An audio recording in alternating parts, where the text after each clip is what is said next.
Welcome to the Two Blokes Chatting radio show on 94.7 The Pulse.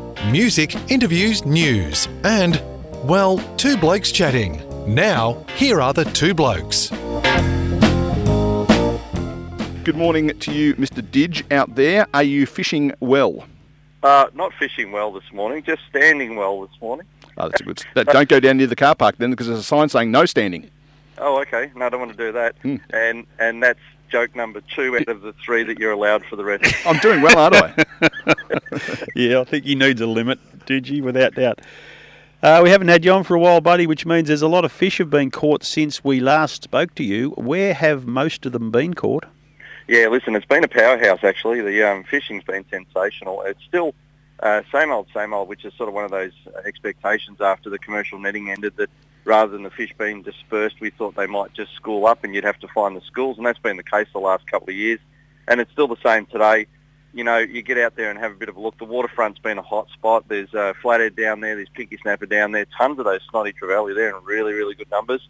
And also quite a few whiting have started to show up. So it has been a very, very good fishing time down along the waterfront. But you do have to pick your times. It is a bit of a tidal thing. And I like the higher end of the tides and the start of the outgoing from high is a good option. St. Helens, a few whiting around there as well. I suppose the feature story has been the jewfish. The mulloway fishing down at Barwon Heads and even some off the beaches has been nothing short of sensational. And if you can brave the elements, I've done 3 trips. I haven't managed to land one yet. I've managed to hook up twice, which sort of says what the type of fish they are. You know, they're a powerhouse fish. They've got a big bony mouth, and generally the hook will slip, but you'll get a few. And a good mate, Cody, he's managed to pick up 6 in the last week. And all these fish are over a metre. So very, very, very good mulloway down there. If you want to go and have a crack at that. Snapper in plentiful numbers as well. Port Arlington, in around Geelong, in and out of harbour, but also out in Port Phillip Bay. So it's worth having a look there also. As has been well documented, John, I am not an experienced fisher person. So what proportion of those are catchable from the shore versus being on a boat? Yeah, listen, so whenever we talk about the waterfront, probably 90% of the time we talk about the waterfront, we're talking land-based. So anywhere between the Carousel down to Yarra Street, where they put in the new marina down there, it has been sensational. I mean, even species I didn't mention like garfish have been absolutely tremendous down there. So it's all land-based. When we talk about inner and outer harbour, we are talking about boat fishing.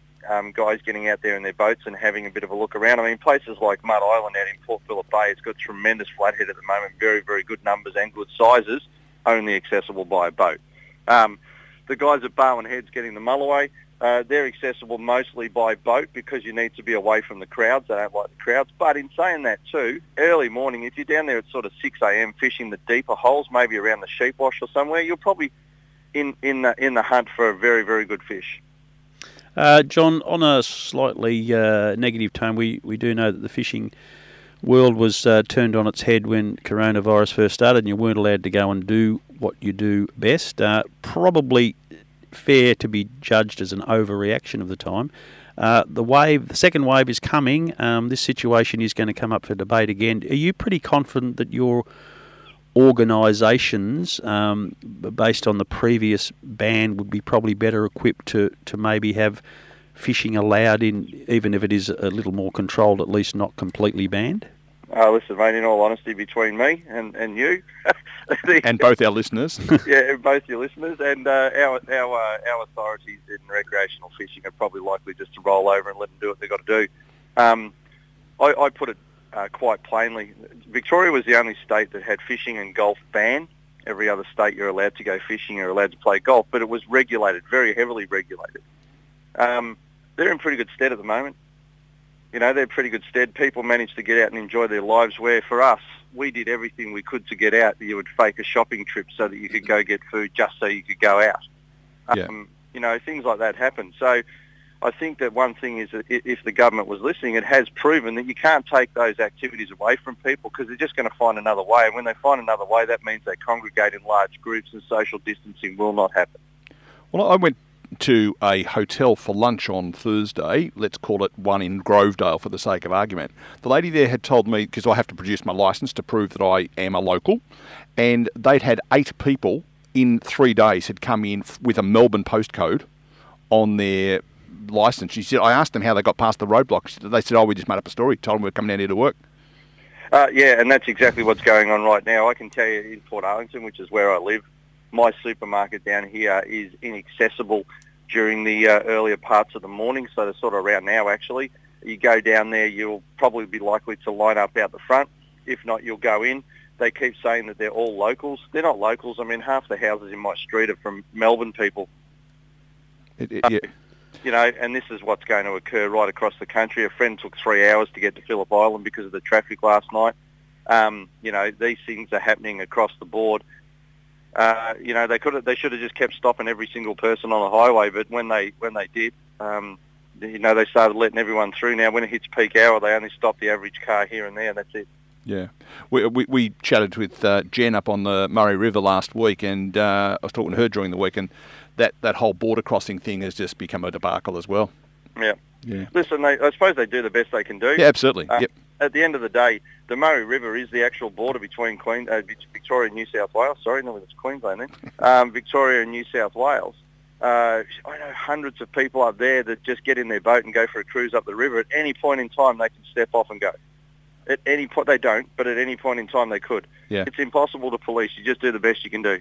Well, the bloke who runs the paddle steamers at Echuca, he was on the TV, and he said every time someone walks up the gangplank, by definition, they're crossing the border. And he had to get a special permit to enable him to keep running his business, as long as he promised not to stop the boat anywhere where they could get off in New South Wales.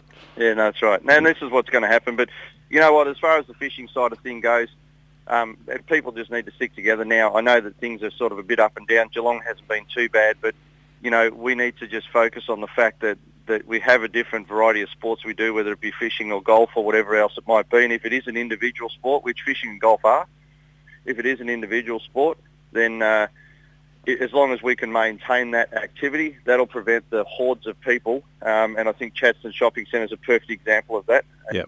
Hordes and hordes of people going in there to try and find a reason to get out of the house because they're going nuts. Yeah.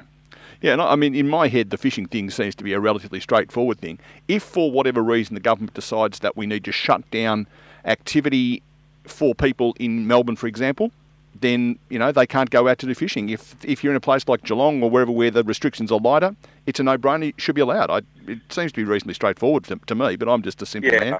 Yeah, listen, all they've got to do is just, you know, basically at the end of the day, social distancing is the number one thing. That's the only thing that we are actually capable of doing. Yep. And they've got to make sure that happens. So regardless of what you're doing, if you can maintain a couple of metres, in a boat it's 4 square metres, if you can maintain that distance and there's 2 mates in a boat and they can maintain that distance, then so be it, that's fine. It's when you've got 10 people in a boat, and as we've seen down here, there's been parties and stuff, and people just don't seem to care. But, you know, as long as we can maintain that, there's no reason to ban anything that's an individual sport.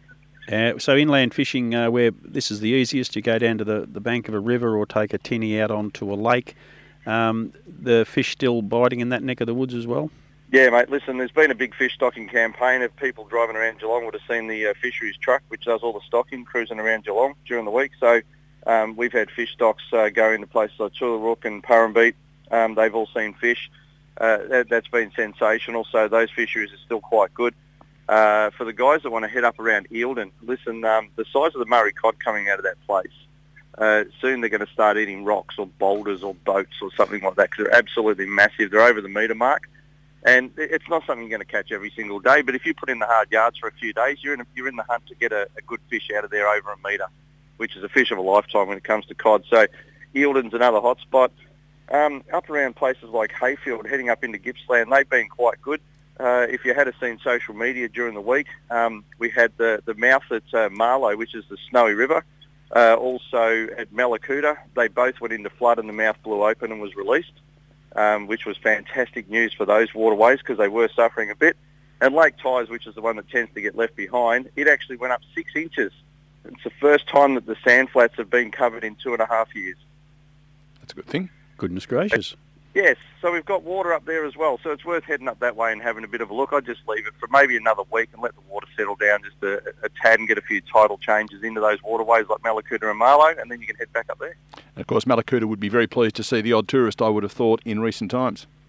Oh, listen, they're doing the same sort of thing, though. If every single town you go to up in Gippsland, and I deal with these people a lot, the caravan parks, they've all got temperature gauges. When you go in, your temperature's taken, and and they check your driver's license to see what suburbs you're from. Yep. So you're not going to get away with going up there on a holiday. I mean, it's standing room only in some of those towns like Lakes Entrance because of the amount of people in their holiday houses from Melbourne, which was the mass exodus there when they made the announcement. But, when you travel up there now, you will be checked. Yeah, and fair enough too. But it'd be, if you are able to travel to a place like that, then they're going to be very happy to see you, aren't they, given some of the stuff they've been through this year? No, listen. No, if you're able to travel up there, it's worth going up there and spending the money and putting a bit back into the economy in the town, and you'll find when you get up there, it's a tragic thing, but most of the shops are actually closed. Yeah, it is sad. On the Deck, the podcast that you and your Fisher friends put out, and a high-quality publication it is. Oh, I don't know about that. We're just reading the script you gave us, mate. How's that tracking? Listen, mate, if I wrote something for you to read out, it's going to say a lot better than that. Listen, On the Deck's travelling absolutely sensational. Listen, it's been a big positive for us, as you know. We've known you for a few years, and we weren't able to get in the studios and do the show on a Saturday morning, which is something that I've done for 30 years.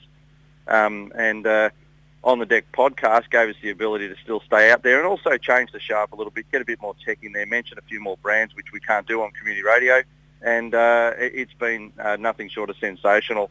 We're maintaining our 1,200 listeners a month in the Ukraine. Who knows? I don't know. It's working. And they're wondering right now. They're wondering why Malakuta is a really good place to go to. Yeah, listen, I don't know. It seems to be. We spoke to a guy from the UK, and he said it's an expat thing. Okay. And, they reckon that there's groups of people and angling clubs and so forth that there's a lot of expats in, and they listen to the shows, which has been fantastic for us because we've got these people everywhere. We're sitting on about 2,500 listeners at the moment that are picking up the show each week, which is fantastic. But, it goes up on a Tuesday night. It's called On the Deck Podcast. And realistically for us, it's just we're morons. That's probably the best way to put it. Well, that's how we started. I can attest to that, yeah, from looking through the window for a couple of years. We carry on like pork chops. The other thing is, too, we are back currently doing it online, so we're doing it through a messenger type service, so that we're not live in the studio here in Port Arlington.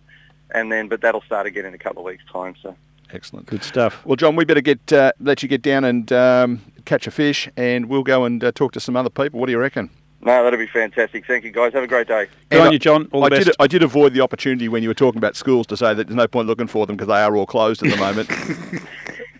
unless you're in a special needs school, they're just open with no PPE or safety gear for the teachers. That's it. Put that one on. There he is, John Didge, our resident fisher person, and he'll be back either next week or the week after, whenever we get the chance. Thanks, John.